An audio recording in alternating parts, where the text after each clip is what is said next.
So when your introductory student is ready to start their picture, you want to bring them to a bench, and depending on their height, they're either going to have a large bench or a small bench. And usually you can determine that by their age prior to class. However, if they're taller than what you thought and you need to switch out benches, feel free to do so at that time. You want to show them then how to sit on a bench. This is called a drawing horse, and you want to sit on it as you would a horse with one leg on either side. Now make sure the kids are very fidgety. You want to make sure 2 feet are constantly touching the ground. They'll want to put feet up and all over, but 2 feet should always be on the ground. Now when they first sit down, you want to determine if they're right or left-handed. So how you would do this is just have them write their name. So I'll write my name here, and as you notice, I'm right-handed. So I'll be showing them on the right hand. It's very important to determine their dominant hand from the beginning, so you know how, if they're struggling, it might be, they need to use their other hand, so on.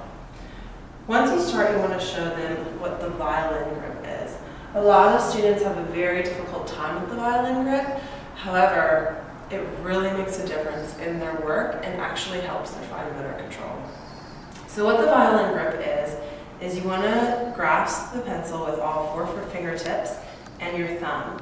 You rest your fingertips on the paper and your thumb above. You want it slightly angled, and do you see how you can roll your hand so the pencil touches the paper? That is how you keep great control over the pencil. And you want to just show them to press as lightly as possible, pulling the pencil. To draw actually means to pull. So you don't want to push the pencil, you want to pull the pencil. This is called the violin grip because it is how you hold the bow of the violin. Another technique that we use in teaching the children is we'll say, it's kind of like an ice cream cone. You want to hold the cone and don't let the ice cream fall over. A lot of the times you'll see the kids wanting to hold it like this, or this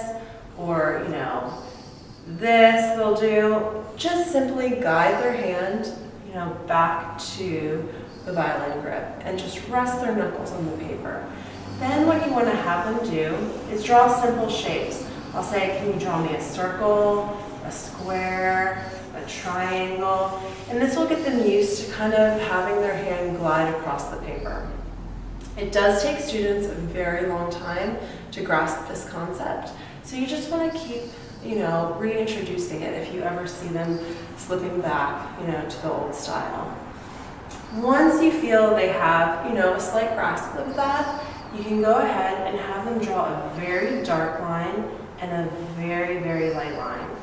The reason for this is we're going to introduce the gum eraser.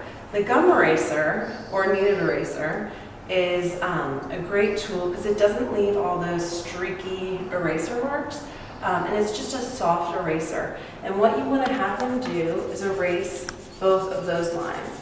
And as you can see, one is much easier to erase than the other. And I'll typically ask them, which line is easier to erase? And it's an obvious answer that it is the light line.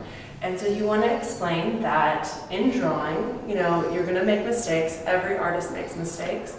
It's just important that you can erase it. So it's really stressing the importance of drawing light. And there you have it, introducing the pencil and eraser to an introductory class student.